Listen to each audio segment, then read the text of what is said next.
আসসালামু আলাইকুম। নারায়ে তাকবীর, পাকিস্তান জিন্দাবাদ, ভারত নিপাত যাক।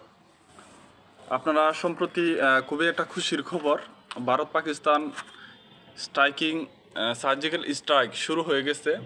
তো সেই সার্জিক্যাল স্ট্রাইকে কার কী ক্ষয়ক্ষতি হলো, কিভাবে করলো, সেটাই নিয়ে আজকে আলোচনা করব। তো আমি আমার পেজে বেশ কয়েকটা ভিডিওতে বলেছি, ভারত পাকিস্তান এই মুহূর্তে বড় ধরনের কোনো সংঘাত হওয়ার সম্ভাবনা নেই। তবে যেটা হবে সেটা ছোট ছোট বিমান হামলা হবে বিভিন্ন জায়গায় টার্গেট করে করে। তো সেই টার্গেটটা ভারত শুরু করে দিয়েছে।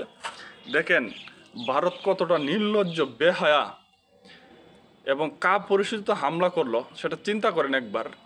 তারা এই অপারেশনটার নাম দিল অপারেশন সিঁদুর। সিঁদুর বুঝছেন?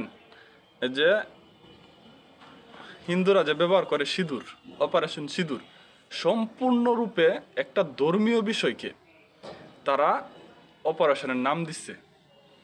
মানে কতটা উগ্র হিন্দুত্ববাদ এই মোদী সরকার, মানে কল্পনা করতে পারবেন না এতটা।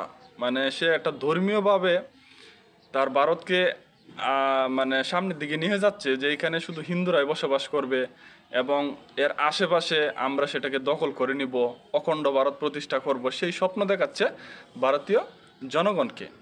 আসলে এটা কি সম্ভব?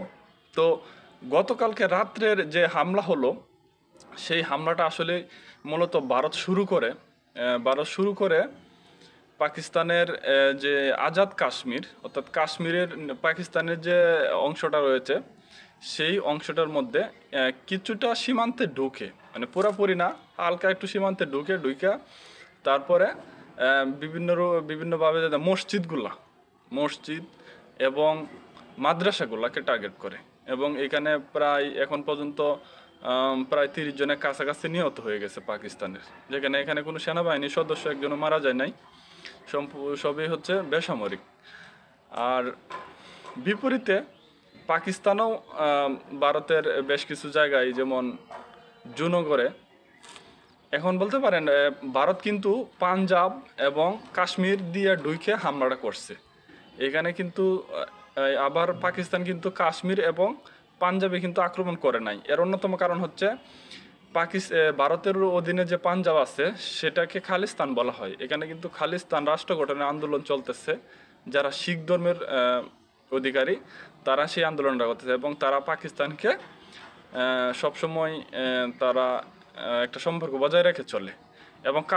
এবং জানেন কাশ্মীরের অধিকাংশ মানুষ হচ্ছে মুসলমান। তো এই জন্যই পাকিস্তান কিন্তু কাশ্মীরে কোনো জায়গায় হামলা করে নাই, হামলা করছে হলো জুনগড়ে। সেখানে একটা বিমান বাহিনীর হেডকোয়ার্টার একবারে দিচ্ছে, ঘোরায় দিচ্ছে।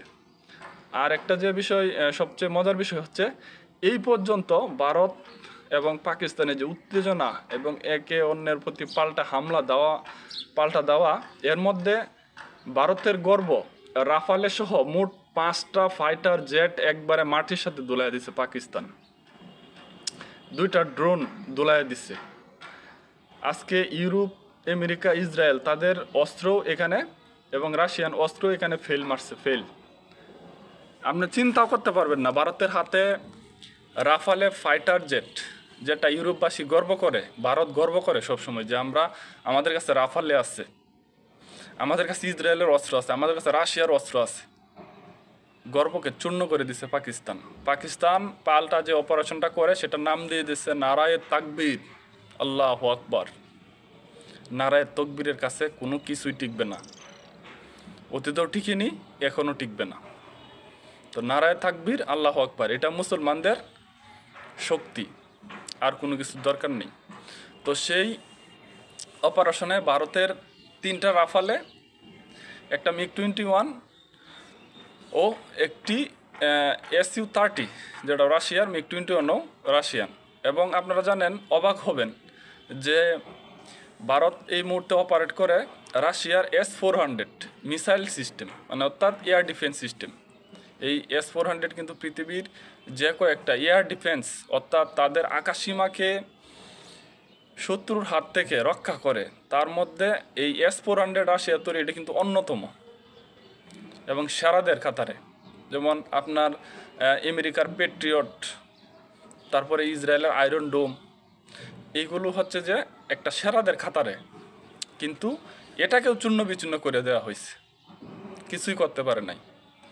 অ্যান্ড এটার পিছনে বেশ কিছু কারণ রয়েছে, তো ভিডিও বড় হয়ে যাবে, তাই আমি বিস্তারিত আলোচনা করতেছি না। এই ভারত পাকিস্তান নিয়ে আমি অনেক আলোচনা করতে পারবো আশা করি, কিন্তু ভিডিও বেশি বড় হয়ে গেলে কেউ দেখতে চায় না। তো এই পর্যন্ত জানিয়ে রাখলাম। পাকিস্তান এখানে যে অস্ত্রগুলো ব্যবহার করেছে, আমি আগেও একটা ভিডিওতে বলেছি যে ভারত পাকিস্তানের তুলনায় সামরিক শক্তিতে এগিয়ে আছে, কিন্তু পাকিস্তানের হাতে গুরুত্বপূর্ণ অস্ত্র রয়েছে পাকিস্তানকে ঘায়েল করার মতো। অর্থাৎ আপনি একজন মানুষ, আপনাকে যদি আমি একটা বুকে ছুরি মারতে পারি, আপনি আর হয়তো উঠেই দাঁড়াতে পারবেন না, যদিও আপনার কাছে অনেক অস্ত্র থাকুক না কেন। তো পাকিস্তান সেই বুকে ছুরিটা মারছে, এবং পাকিস্তানের হাতে আছে চীনের তৈরি অত্যাধুনিক অস্ত্রগুলা, ইলেকট্রনিক ওয়ারফেয়ার তো শুরু করে প্রায় গুরুত্বপূর্ণ সব ধরনের অস্ত্রই অপারেট করে। এবং পাকিস্তানের পাইলটরা পৃথিবীর সবচাইতে সফল পাইলট।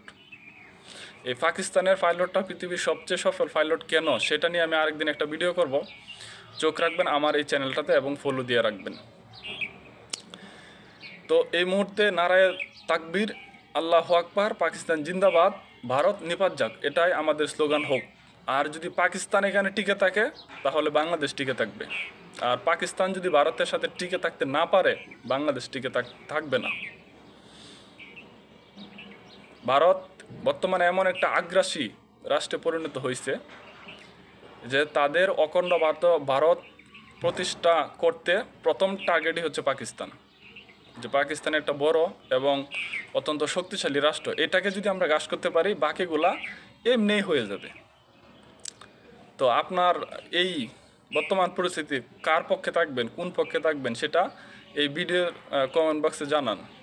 কার পক্ষে থাকলে আপনার আমার দেশের উন্নতি হবে, উপকার হবে। আল্লাহ হাফেজ, আসসালামু আলাইকুম, নারায়ে তাকবীর।